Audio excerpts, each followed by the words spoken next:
Assalamualaikum warahmatullahi wabarakatuh.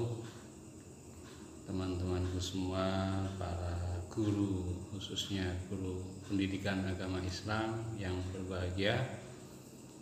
Di sini saya atas nama Sen Subhan dari SMP PGRI 8 Taman mau membahas tentang permasalahan yang dihadapi oleh guru pendidikan agama Islam dalam pembelajaran, yang mana pembelajaran dalam pendidikan agama Islam ini dituntut untuk lebih baik lagi, di mana kurikulum yang sekarang itu menuntut anak-anak untuk berpikir lebih hot lagi.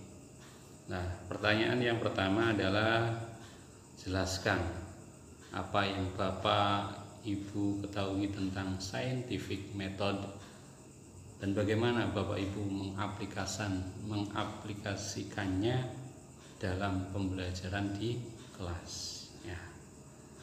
Dalam hal ini yang namanya scientific metode adalah pembelajaran yang mengantarkan peserta didik pada pengalaman belajar berbasis sains atau keilmuan. Terdapat 5 pokok pengalaman belajar yang harus dilalui oleh peserta didik dalam berlangsungnya proses pembelajaran. Di antaranya yaitu mengamati, kemudian menanya, mengumpulkan informasi, kemudian mengasosiasi dan mengkomunikasikannya ya. Disinilah peran guru itu sangat penting agar bisa menjadi fasilitator kepada peserta didik, sehingga peserta didik ini mampu mengalami proses-proses pembelajaran yang bersifat saintifik yang tadi saya sebutkan. Untuk mendukung metode saintifik ini, para guru itu sudah harus bisa menguasai tentang pendekatan atau model-model pembelajaran. Di antaranya ada 4 yang bisa mendukungnya. Yang pertama ada model pembelajaran berbasis masalah. Pembelajaran berbasis masalah atau seringkali disingkat dengan PBM, dalam bahasa Inggris disebut problem based learning, adalah pembelajaran yang menyediakan masalah-masalah nyata atau kontekstual sebagai sarana untuk mengembangkan keterampilan menyelesaikan masalah bagi peserta didik.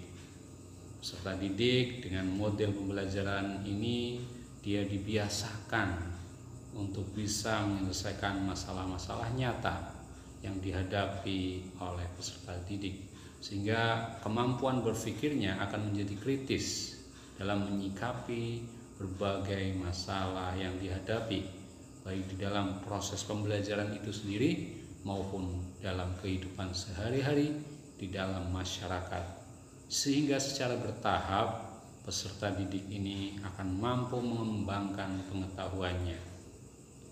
Kemudian yang kedua adalah pembelajaran dengan pendekatan model pembelajaran berbasis proyek atau seringkali disingkat dengan PBB.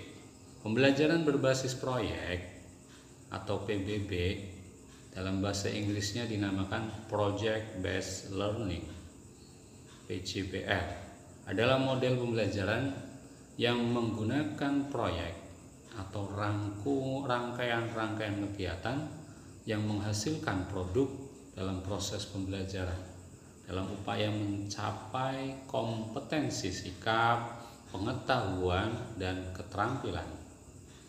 Aktivitas ini dikembangkan dengan keterampilan meneliti, menganalisis, membuat, sampai dengan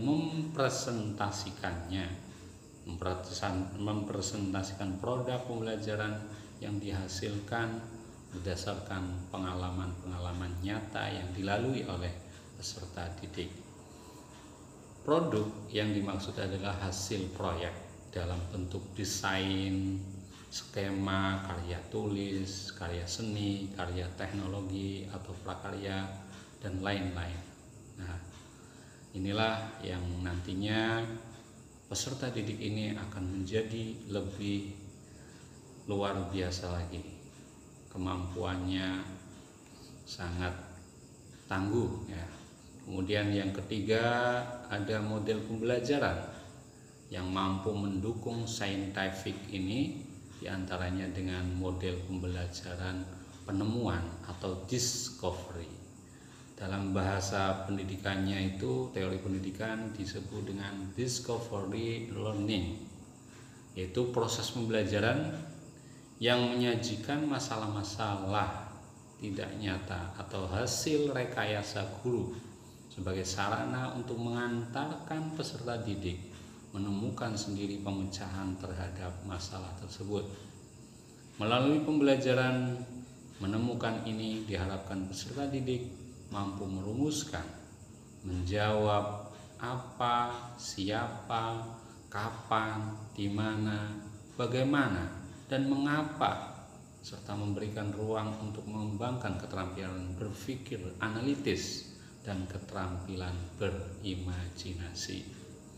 Kemudian model pembelajaran yang mendukung saintifik yang keempat adalah model pembelajaran inquiry. Inquiry itu sendiri artinya menemukan, inquiry ya. Model pembelajaran inquiry ini hampir sama dengan discovery, karena proses pembelajarannya itu menekankan peserta didik menemukan sendiri jawaban atas masalah yang diteliti. Karena inquiry memiliki arti bertanya tentang atau mencari informasi. Nah, inquiry ini ada yang inquiry terbimbing ya, ada yang inquiry yang siswa itu benar-benar yaitu menemukan informasi sendiri. Namun ini bisa kita laksanakan tergantung dengan kondisi dari peserta didik kita. Jika belum mampu ya bisa digunakan inquiry secara terbimbing.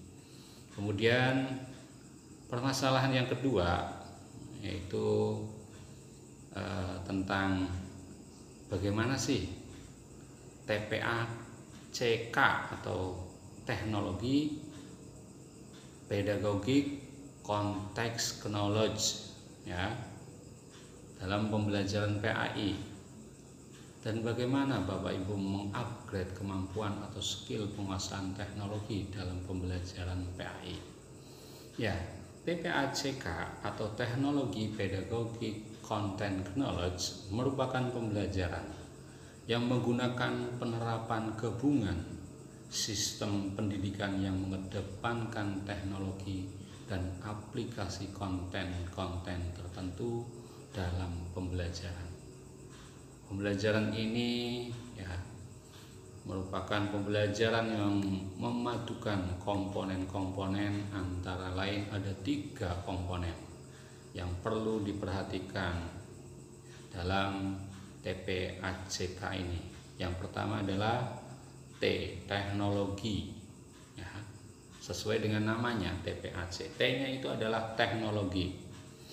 Yang kedua adalah pedagogik. Pedagogik itu pendidikannya bagaimana, kemudian diarahkan, teknologi itu akan diarahkan kepada dunia pendidikan untuk membantu peserta didik agar lebih memahami tentang materi-materi yang dipelajarinya. Yang ketiga adalah konten pengetahuan. Nah, ini semuanya antara teknologi, pedagogik, ilmu-ilmu pendidikan, dan konten pengetahuan itu diramu menjadi satu. Itulah yang disebut dengan TPA-CK ya. Ketiga komponen ini tidak bisa dilepaskan antara satu dengan yang lainnya ya. Bagaimana tidak, kehadiran teknologi ini sangat membantu ya untuk menjadikan peserta didik ini bisa berkolaborasi ya dengan kemampuan teknologi yang mana akan bisa mendukung kepada efektivitas pembelajaran. Hal ini sejalan dengan konsep pendidikan di abad 21, di mana nanti guru dituntut untuk mahir dalam mengaplikasikan teknologi dalam pembelajaran.